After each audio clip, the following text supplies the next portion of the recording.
countdown to the last comic shop in 5, 4, 3, 2, 1.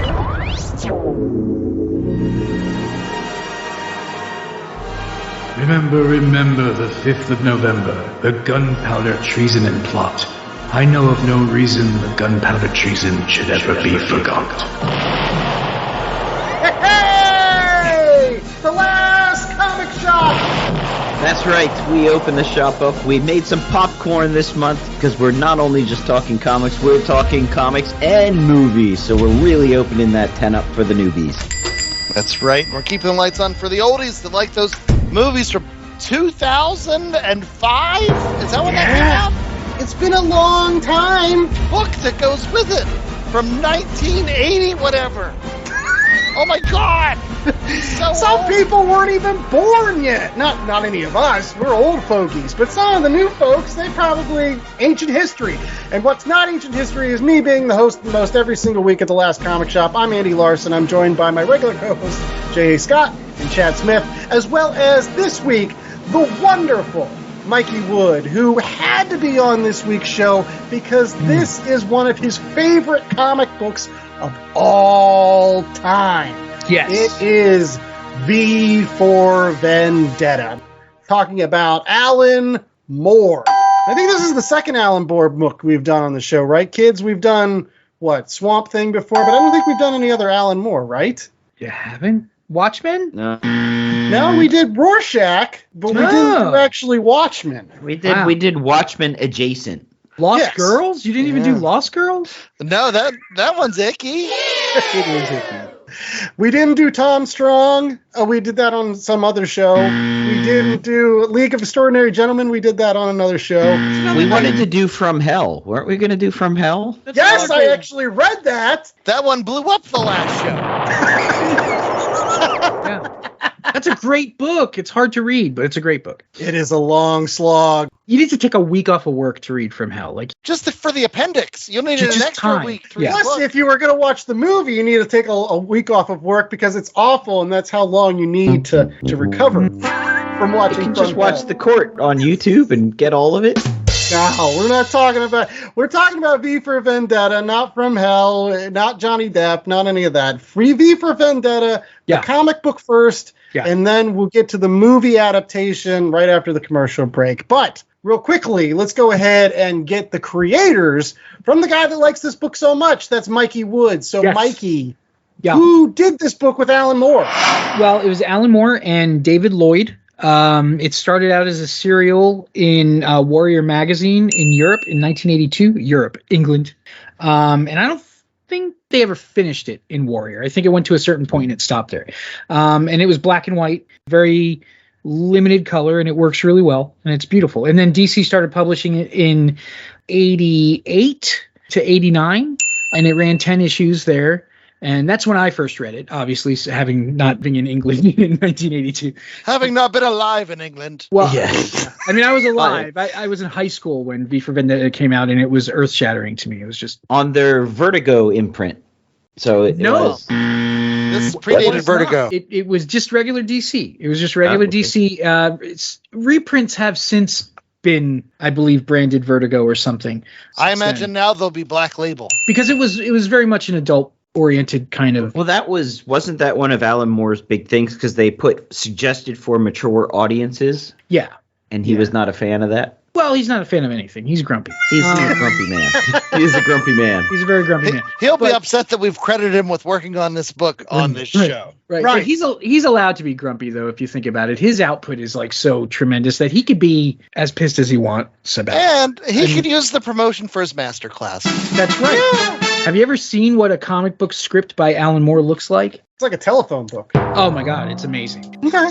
Well, I'm going to get to the big burning question of whether you like this more than Watchmen. But first, we got to get to the 10-cent synopsis. So, Chad, what happens in V for Vendetta? At least in 10 cents for.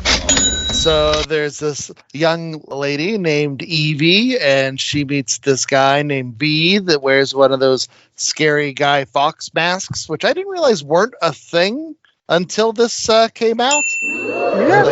You learn something new every day. But anyway, so this Guy Fawkes is a bit of an anarchist, and England has been, it's post, was it a nuclear war? Yes. Yeah. And so there's this fascist government that is, controlling the people, and the bad guys. And then V's like, no, we need to blow up the bad guys. And then Evie's like, we shouldn't blow up the guys. And then he's like, I'm gonna blow up the guys. And then hilarity ensues. And that's the story, right?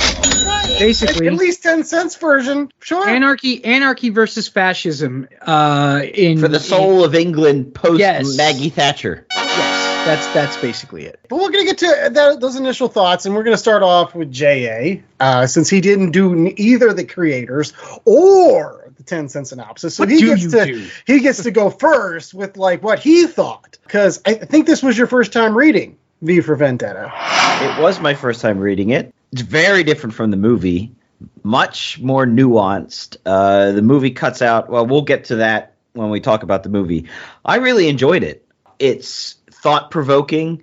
It's written in a way that doesn't put you as the reader into one camp or the other, which I really enjoyed. I like that it makes you have to form your opinion of, because, there's lots of gray in there, and the book makes you form your own sort of thoughts on V. Evie makes a lot of points that, V, maybe you're you're a little bit over the line on this. You're a little crazy.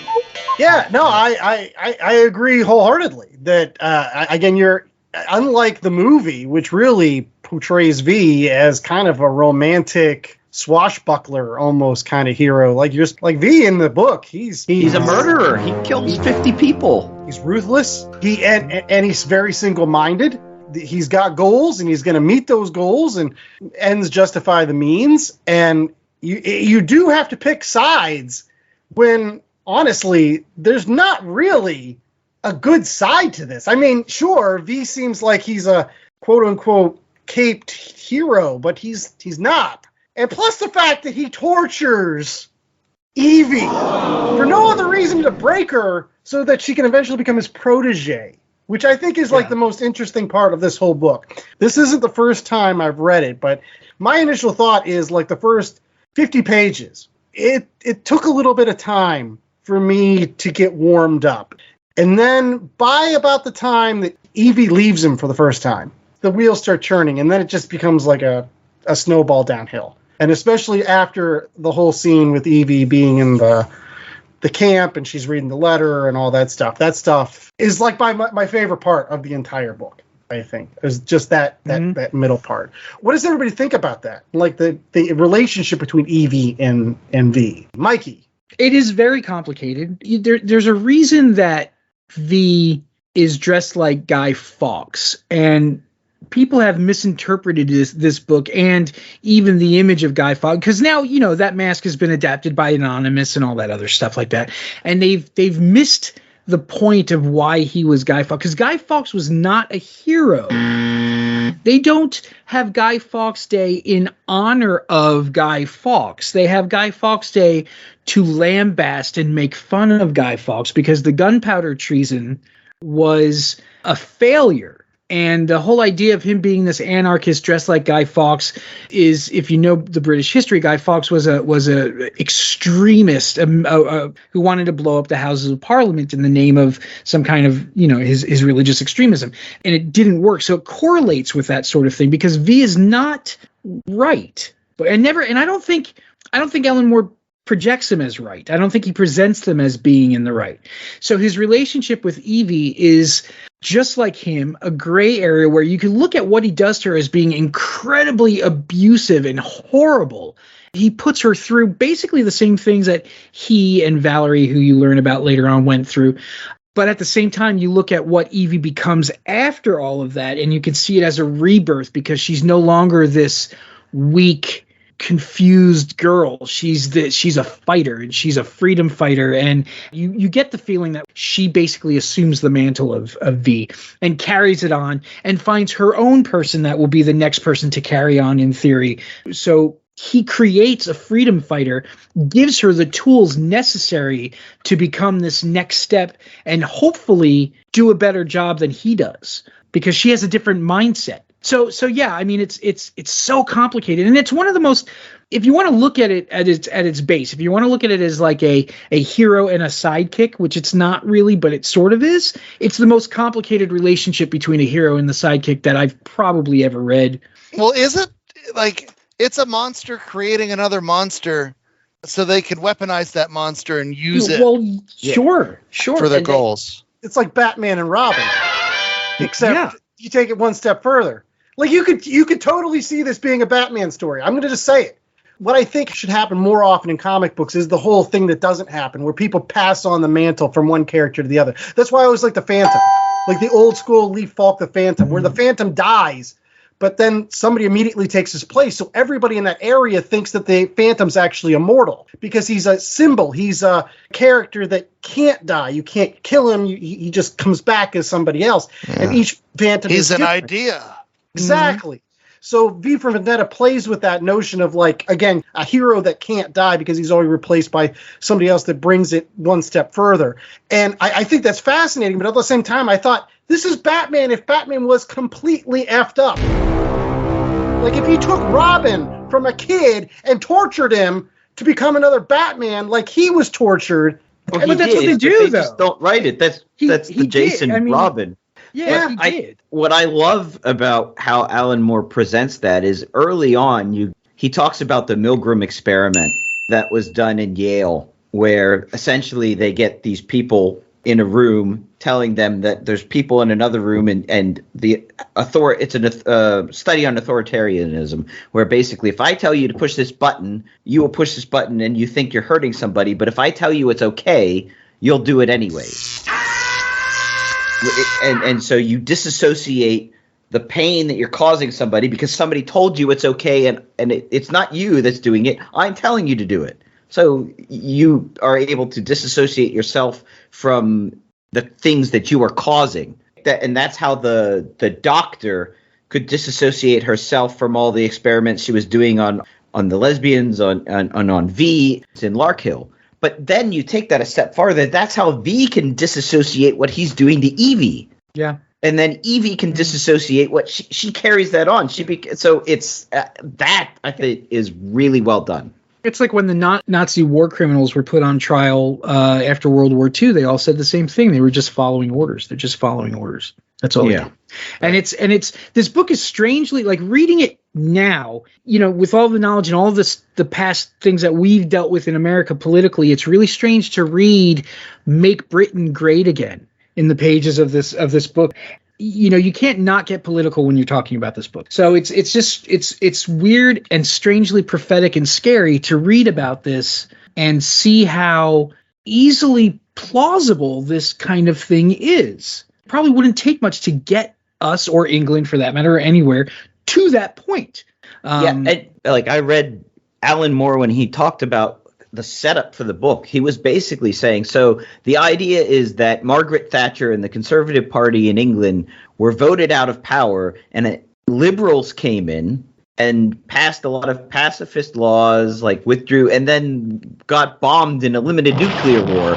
So it wasn't that, like, Thatcher's England became more and more authoritarianism. It was that England swung very, very left, very, very liberal, went to war, and then this is the reaction to that. Because it opens the door for the worst people. And it is scary to think about the systems that we all participated to be part of a society. And, like, what harm are we inadvertently causing? What buttons are we pushing that are damaging other people because someone is telling us to push a button? You're like, well, I didn't have to. I'm here to push the buttons. Yeah. That there's that section in the book where V and something similar happens in the movie. We'll talk about it, but V infiltrates a television studio and holds people at bomb point and forces them to play this manifesto that he did, which is really clever and it's really awesome. And it's like a performance review on humanity, at a job. And the whole idea and part of the running theme of the book is that things are where they are because we let it get that way. We elect these people. We let them get into power. We do these kind, and we just sit complacently in our living room and watch as it's easier. It's easier. Right. Yeah. I mean, this is a world where 10 years prior, they were kicking doors down in V for Vendetta, not our world, but, who knows? But in V for Vendetta, 10 years prior to the book starting or whatever, they're kicking doors down and dragging homosexuals and, African Europeans and every out into the street and taking them into concentration camps and things to that effect. Because it's all about racial purity, it's all about that kind of stuff. And you just have to imagine what about all of these people? Why didn't anybody try to stop? Because it's not them. It may be their neighbors. Their neighbors may be a Pakistani family that gets dragged out to a camp and never seen again, but they're okay. They still have their television show. They still have their Sam Saxon. Sam Saxon. But what would it take for it to actually occur? Well, one of the other things that's interesting about this book is not just the story with V and Evie, but you get all these kind of subplots about all the people that are actually making up this government of this Northfire, and all the political machinations between them and vying for position. And a very interesting storyline about the head of the whole thing, who is in love with the supercomputer. And some of the creepiest scenes that I've seen in a comic book in a long time. Mr. Susan. Yeah. Yes. Again, really driving home the point that people that run these kind of totalitarian regimes really are just. But in his mind, he's doing the right thing. Those are always the best bad guys. Yeah. The ones who believe what they're spouting. And that's something that Alan Moore is actually quite good at. Because if you look at Ozymandias in The Watchmen, he's a madman, but he unified the world. I mean, he killed millions of people, but the best villains are the ones who, if you look at it from a certain point of view, you could almost say, I get it. Yeah. Right. And Susan it is makes like you that. really question that the ends justify the means. Well, I guess that's my question, though. Did you guys enjoy all that subplot stuff? Did you think it added to the overall book? Well, it's nice to have a book with nuance, where the only, ultimate bad guy was the priest, which we all know, organized religion. But no, even the quote-unquote bad guys, they all had their reasons for doing things. They all had, something they were buying into, whether it was the pursuit of power or using power to fulfill a goal. And, you see these people get twisted from these ideas. And even, the side that you're supposed to be rooting for, I don't even know if you're supposed to be rooting for V. I have approached this later on in life, and so, it scares me a little bit. I wish I would have read this earlier before I got a hold of things like Fight Club or Clockwork Orange. Back in that time period, I think I might have been more receptive. But now, in 2022, it just cuts too close to the bone. And what I've been able to see as an adult happen to society and the giant swings that society takes, from one political regime to the next political regime, and how people get so caught up in their ideals, they lose sight of everything else, and the other side becomes demonized. And I don't know, it just freaks me out. So I'm disturbed in a good way, but disturbed nonetheless. He sends these characters that you might even think are just background characters, and he sends them on these journeys. Like the journey that Finch takes is amazing. He goes from being just your kind of standard gumshoe cop, I'm going to find out who this is and I'm going to stop him, to I'm going to drop acid because I can't figure this out. I was going to say the only character that doesn't take a journey is V, but that's not true either. It's funny because V is wearing a mask and he never removes the mask and you never see who he is underneath it. It's the same face every time, but there's panels where it's you could see that he's thinking something and you could see that he's feeling something, maybe a little remorse, maybe a little something. But I think the mission to him is more important than anything else, and that's, Can you see that, or are you just projecting that? Yeah, that's what I was going to say. Do you project? But that being said, when you watch the movie, and we'll get to it, his face never changes in the movie, but Hugo Weaving did such a good job in how he handles, his body, tilts the face and inclines it, that you can see different emotions. And I think, to Chad's point, I think we probably project a bit of what we think he's thinking onto him. Or maybe what we hope he's thinking, too. Because, because he's a brutal character. I mean, he's brutal. You understand why he's brutal. And that scene you mentioned which is in the movie, and I'm glad that they kept it, and it's almost verbatim in the movie, where she finds Valerie's note and reads And the then story break about down. Yeah, That's the best scene in the movie. We'll get to that when we review the movie. And in the book, it's so important to see that that's why you think that V is doing what he's doing because of what happened to him. But for me, reading this book, and I've always felt this, I think he's doing it because of what happened to her. There are some people who think that she wasn't real to begin with and he made the whole thing up and stuff. They never really say, I can't remember if they say anything now about that. Or maybe he was Valerie the whole time. Well, there's a belief that some people thought that he was Valerie for a while, but it's definitely a guy. And no, it's not Evie's father. That would have been cheap, and I'm so glad he didn't go that route because it really looks like they're going that route in the beginning of this book. You really think, okay, this is Evie's dad, even when he says, I'm not your dad. You thought that Valerie was made up? Like, because I didn't.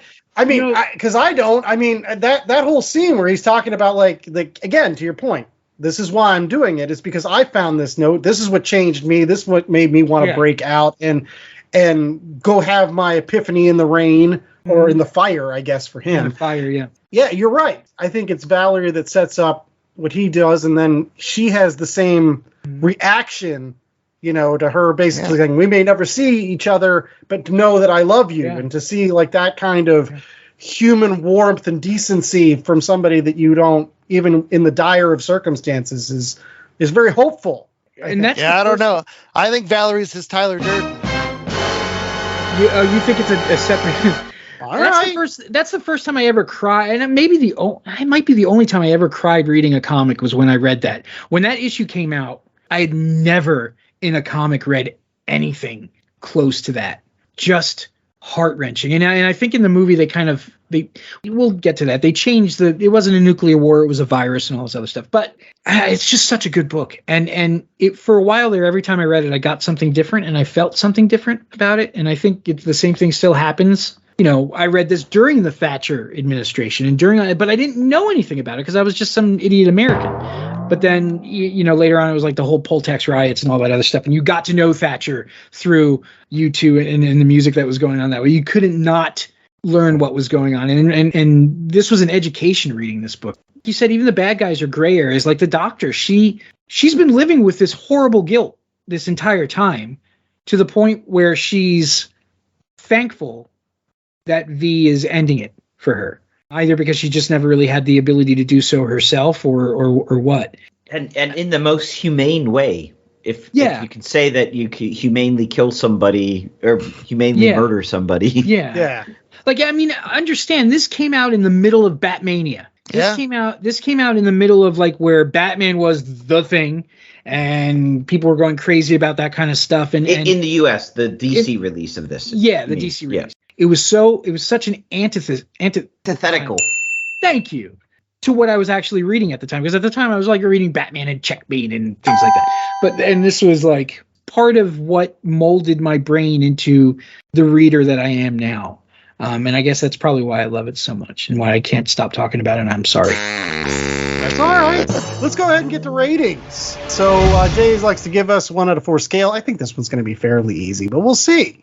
So Jay, what is our 1 out of 4 scale for the book V for Vendetta? 1 out of 4 Guy Fawkes masks. Oh, there you go. We'll go ahead and start off with Chad. Chad, how many Guy Fawkes masks are you giving V for Vendetta, the book?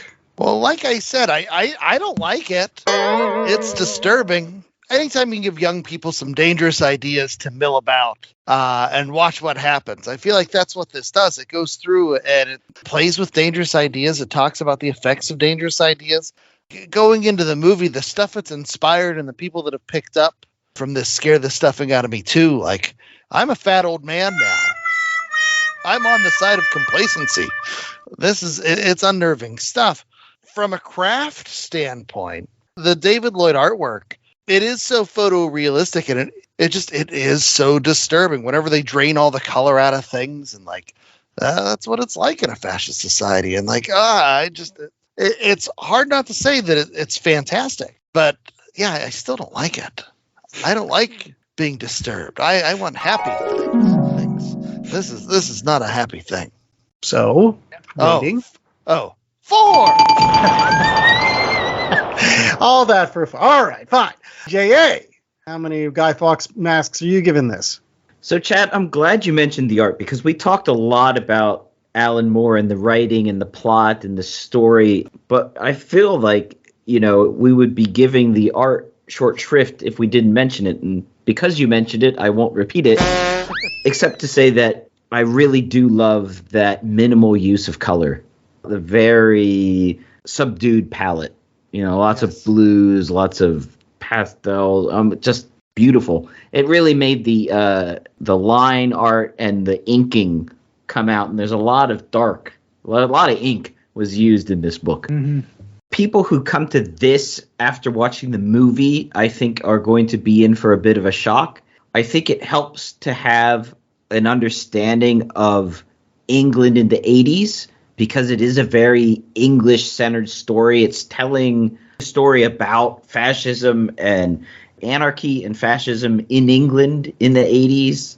You can translate that to modern world. You can translate that to modern England or modern America or wherever you want. And, they did that a bit with the movie, but it's not the movie. So I don't want people to be turned off when they read this because they think it's just a movie's a adaptation of the comic book straight up, because it's not. That being said, it's wonderful. It's 4. I'll go next. I mean, it's hard for me not to give it a 4 out of 4. I won't lie, though. I think the beginning of it is a little bit slow. There's some good scenes in the beginning, but again, I feel like it picks up once basically he lets Evie back into the wild. And then the stuff that happens with Evie as she grows, and the Gordon stuff is kind of weird. But I think it really hits all cylinders with, again, Evie in the concentration camp scene, and especially after she reads the letter, and then you have one more chance, to give up, and she's like, heck no, all right, take her behind the chemical sheds and shoot her, and she's like, fine. Then she walks through the hallways, and she sees everything that was just fake and phony, and he goes, welcome home. See, I don't know why, but I feel like the series could have ended there. It was so powerful. And for me, the first thing I thought of was like, gosh darn it, Batman could have done that to Robin. Like, that's what I thought. I was like, Batman could have been so Looney Tunes that he could get a Robin and he could do that because that's what it would take to become another Batman. That kind of mental anguish and torture. That's the only thing that Bruce Wayne understands if you look at him from the darkest lens, which I think this is what it is. And I think that's why, from a comic book fan, you still get great stuff out of this.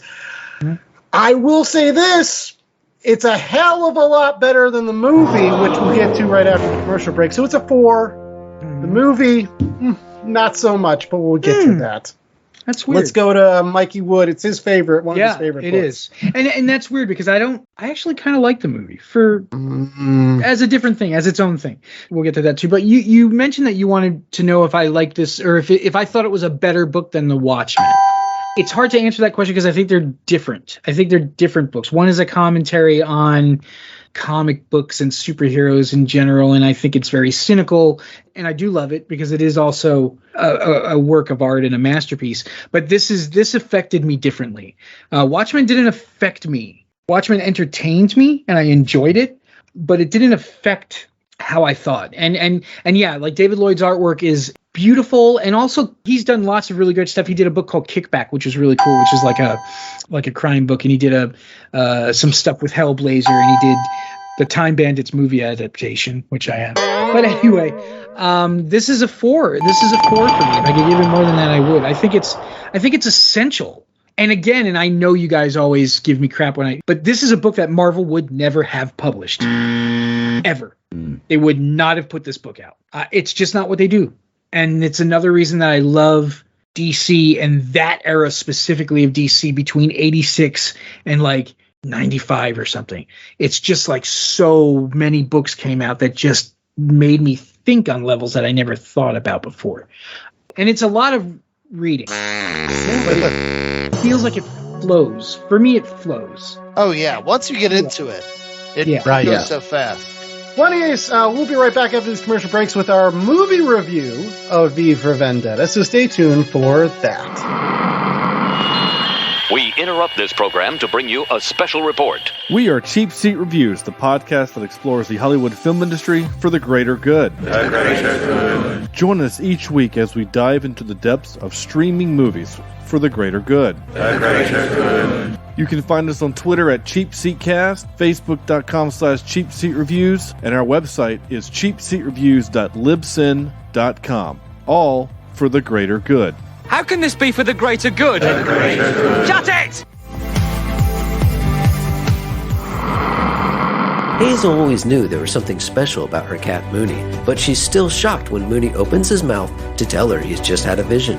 An ancient evil has awoken after centuries of sleep, and only one man can stop it, the legendary warrior Beowulf. Unfortunately, it's been over 1,000 years since he slayed a dragon, and he's been reincarnated as this guy. His name is Victor, and he's more unemployed millennial slacker than mighty warrior. Go to monarchpublishing.net for a free sample comic. All right, kids, hope you have your popcorn. It's time for us to go to the movies for movie mayhem or movie mayonnaise or movie What did we ever decide? Yeah, movies in the May. It's Movie the mania. It's nice. Oh yeah, brother, it's movie mania. That's what I'm talking about. And the cream rises to the top. Ooh, yeah. Okay. What if they hired him to play Macho Man May at the movies? starring Randy Savage as V? Chainsaw is ready. Off the rails, this show has gone. All right, so it's the movie version of V for Vendetta. J.A., tell us more. All right, so this was directed by James McTeague in his first feature film.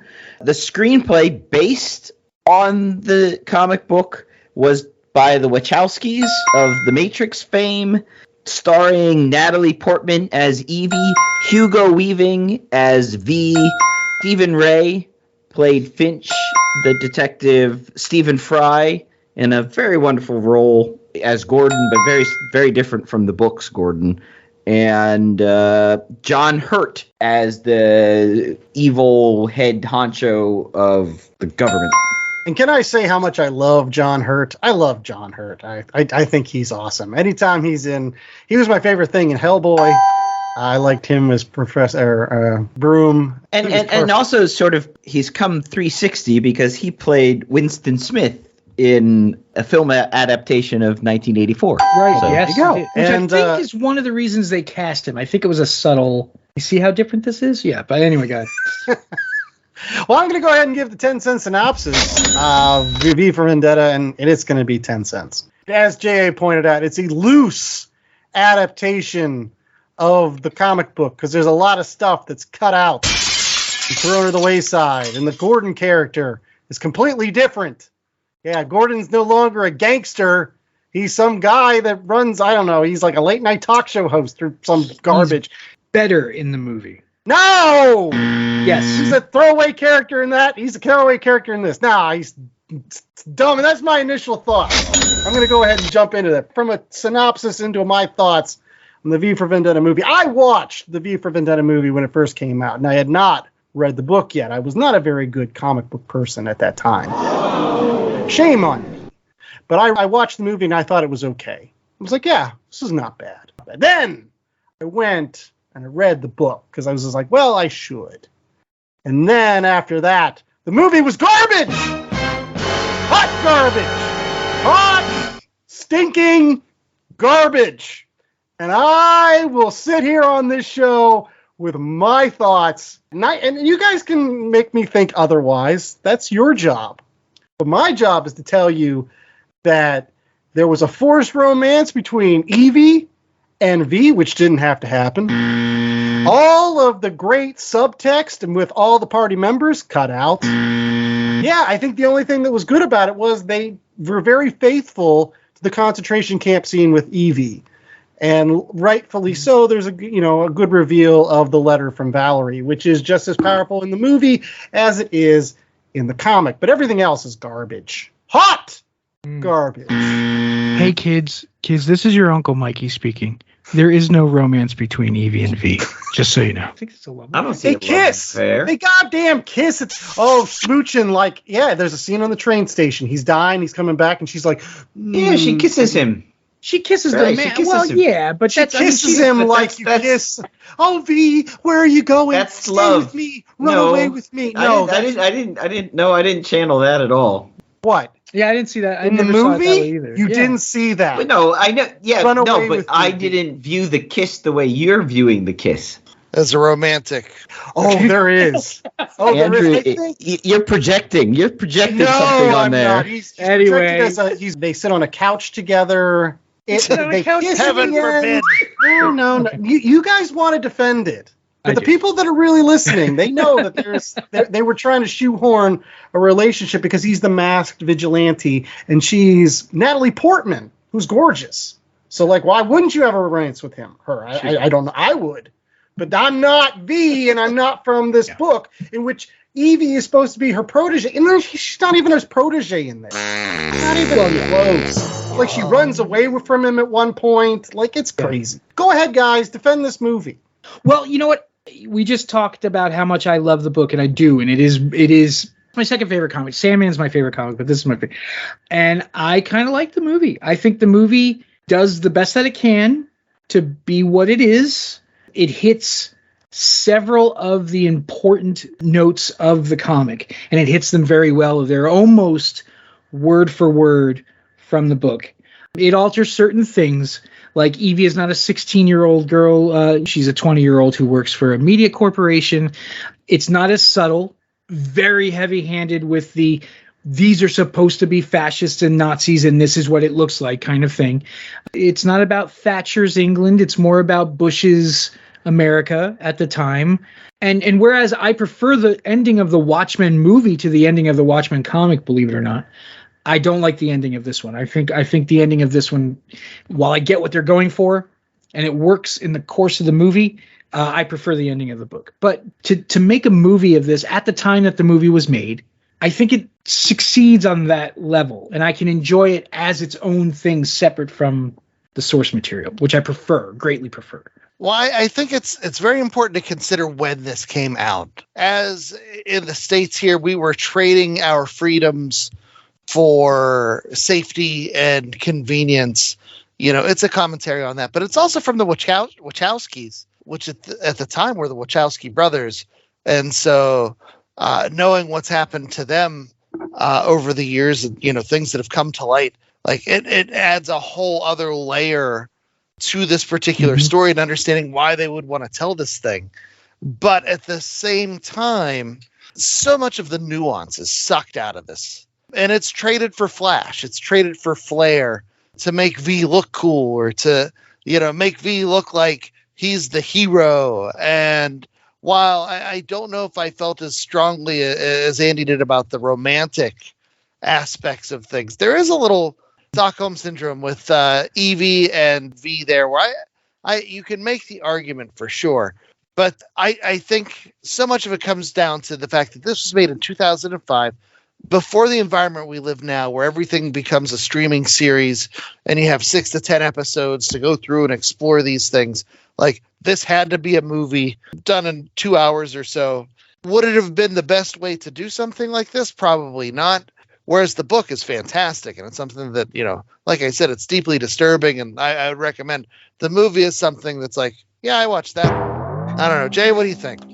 I agree with both of you that this is something that would be much better as a HBO limited series, the way The Watchmen was, as opposed to a movie. I think the parts of the movie that I felt rang the most hollow were when V was being superhero V and all the action scenes, because there's not a lot of action in the comic book. You see people killed, but they're stabbed, and it's played for as brutality's sake in the comic, whereas in the movie it's much more, this is the action scene because it's an action superhero type movie. It's and that's what I felt detracted from it, especially the standoff at the end between V and Pre, where the knives are having the knife effect and the swinging. I was like, that's a bit too Matrix-esque. And I mean, well, there's a reason for that though, because I mean, James McTeague was the special effects supervisor on the Matrix movies. That's his gig, signature thing. Yeah. Right. So they in 2005. I don't know if it would have sold in a more pure form. Right. Yeah. Right. So maybe I'm hoping this becomes like the David Lynch Dune, and then they'll remake it, 5 years from now for HBO or for Netflix or for, some highfalutin 10-part expensive remake series. And I don't see why DC wouldn't want to do that. I want to bring up, again, another reason why I'm poo-pooing this movie is what J.A. just said about that ending fight sequence, because I think from a narrative perspective, that was the moment I threw my hands up and I said, I hate this thing. Because after I read the comic and what happens, to V and how he dies in the comic book, he gets shot by, first off, Finch. Finch isn't the worst character. So again, it adds some nuance there. Some like, Finch isn't all bad. That means V couldn't be all good, versus McCready. Creedy's like Goebbels or... Anyways, long story short, so you have that, and then he goes back to Evie and he tells her whatever, and then you get that great scene in the comic book where everybody thinks V's dead, and she puts on the mask and like fires up the crowd because she's like, you can't kill this idea. You don't get any of that powerful. Well, I mean, they did that they did that with the like, we are all V. V was all that of us. Again, garbage. No, nobody's V. It takes a certain type of person to be V. It's like the Dread Pirate Roberts. Right. You need a certain skill set. Exactly. Being tortured to this point of insanity, that's what it takes to be V. And so nobody just can put on a mask and go stand out in a crowd and be like, we're all V. Thanks for blowing that stuff up while we ate popcorn and watched. Yeah. I don't know, man. I like, as a reader and as a fan of the book, I was glad that it kept a lot of my favorite stuff in, like, especially the ideas are bulletproof scene. Yeah. Like it's a little, well, and now like all of that action-y stuff, it does happen in the book, but it happens in, like you said, it's a much more subtle sort of, there's a flash of him and then there's dead people. Like you don't see it. It's much quicker and it's much less of an action movie, but that's not what people wanted. Well, that's my whole thing, though. It's not glorified in the book. Right. Whereas this, it wants it both ways. It wants it to be like, yeah, we've got these subversive ideas, but look, also, we have the shiny action hero. And like, no, you can't do both. He's portrayed much more as a hero in the movie than he is in the book. In the book, he's portrayed as someone who he's driven, good intention. Yeah.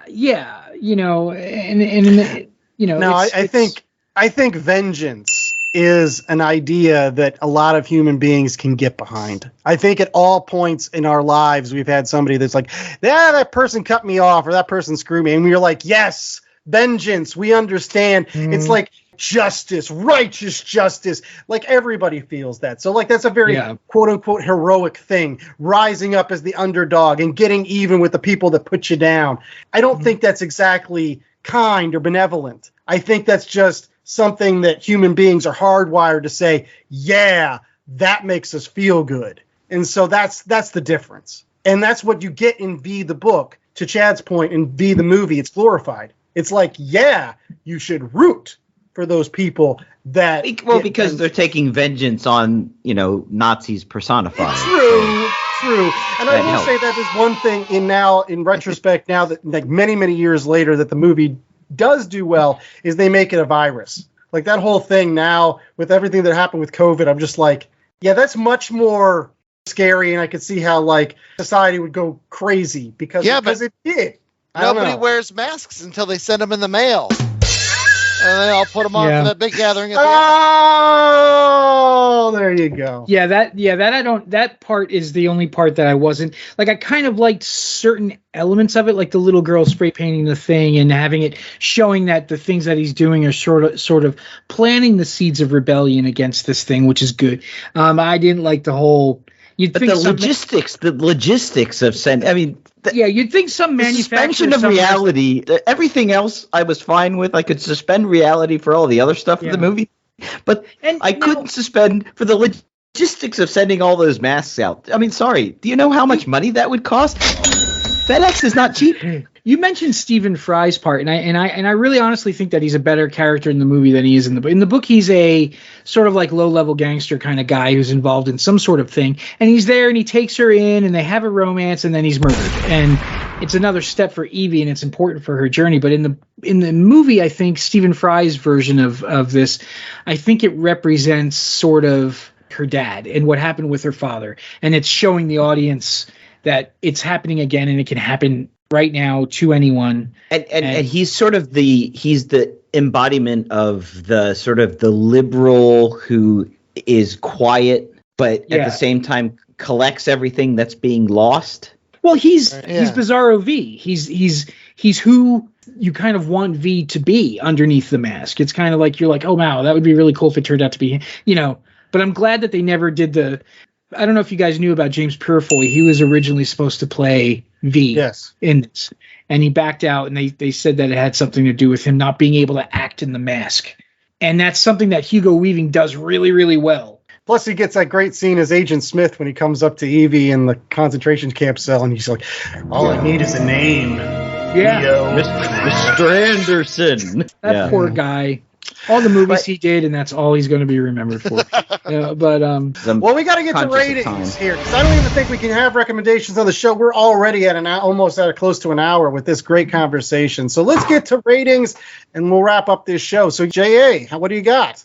So, it's not as good as the comic book, but I think, if to just say, oh, it's a hot mess or that, you're sort of missing the forest for the trees a bit, and that scene that you like, the scene that they brought over, the concentration camp scene where Evie, becomes whole, and not only was it almost exact from the comic, what made it so great was Natalie Portman's acting and Hugo Weaving's acting. These are two A-list actors at the top of their game, bringing immense emotion to a very emotional scene, and it was shot and edited very, very well. So I can't give it less than a 3, to be honest. I'm dinging it because I thought the knife play and sort of the more comic book superhero stuff detracted from it. But it's an adaptation, and as long as you're not a curmudgeonly old man, then you can like it for what it is and not expect it to be a faithful recreation of a comic book that was written in 1982. All right. Well, I'll go next. This is a 1. It was a 3 when I originally watched it, and then I read the book, and I was just like, wow, if I was Alan Moore, I'd be pissed off too, because they basically took, which is a really great book, and I guess they were in the ballpark with some of it, but it was just. It was done for a movie audience, and I don't think this is a book that can be done like that.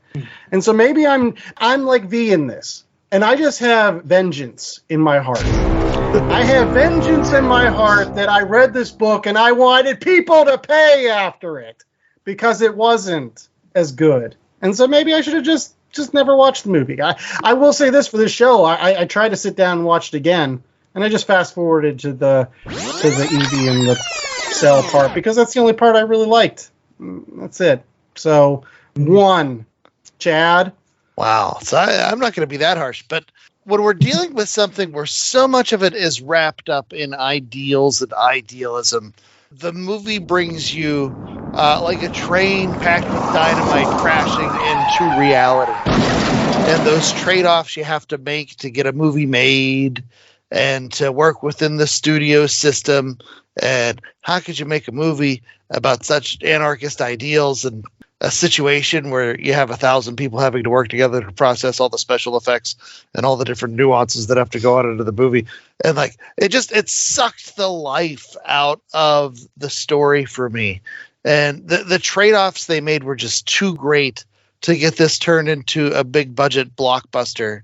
And even Natalie Portman, I wasn't impressed with Natalie Portman's performance. I thought she was better when she went on Saturday Night Live with the shaved head and did her little crazy raps.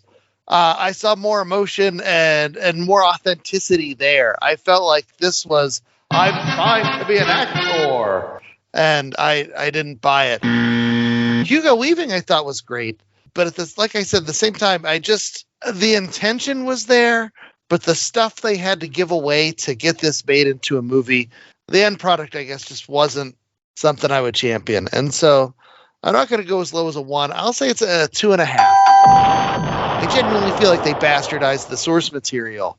And then what you're left with is this hollow shell, and you're like, oh, this is what you did?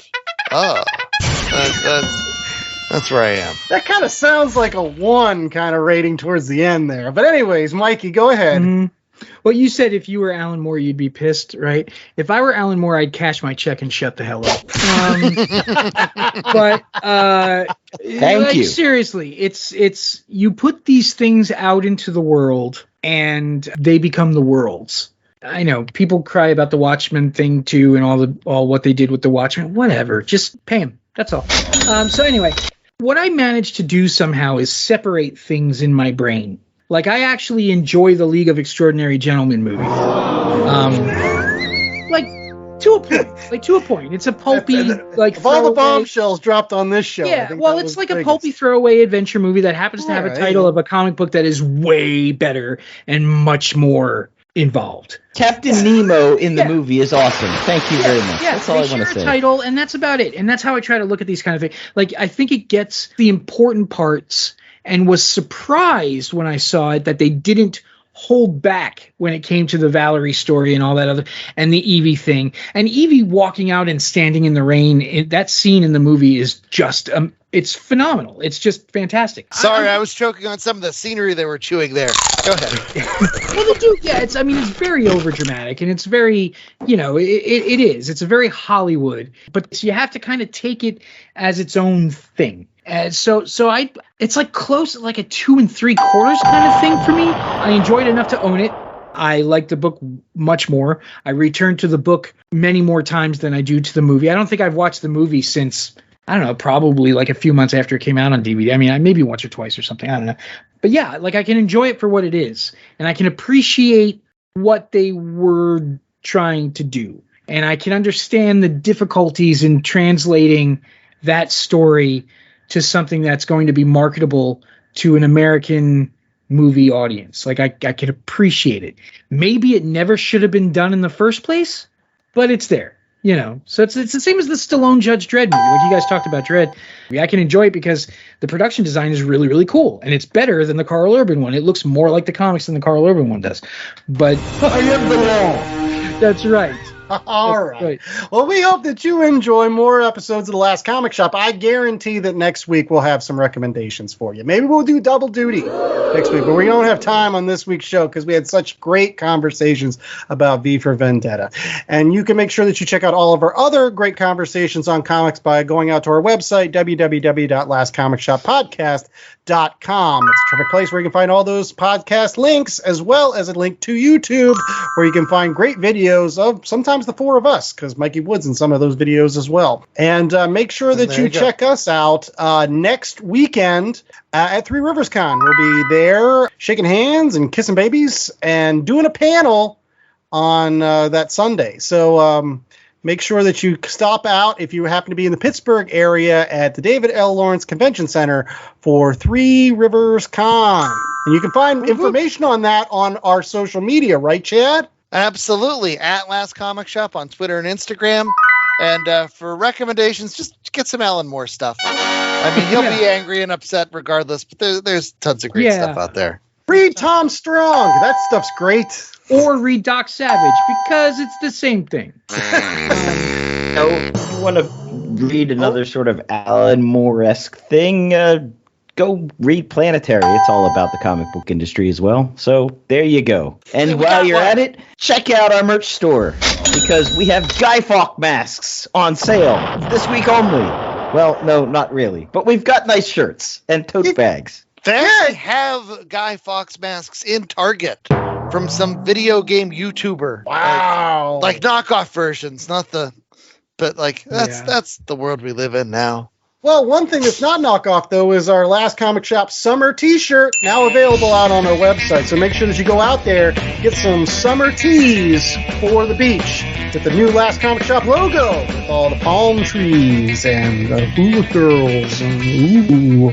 So, yeah, we've been the Last Comic Shop. We don't want to be the Last Comic Shop. Go to a comic shop near you. That's all we got for this one.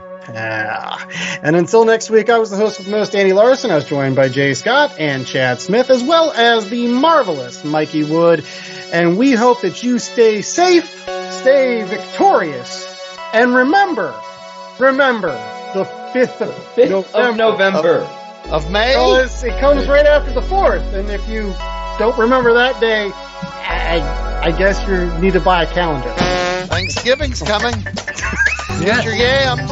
And remember, next week, it's not a movie, it's a TV show. It's Ms. Marvel. We're going to be talking about that. Woohoo! Stay tuned.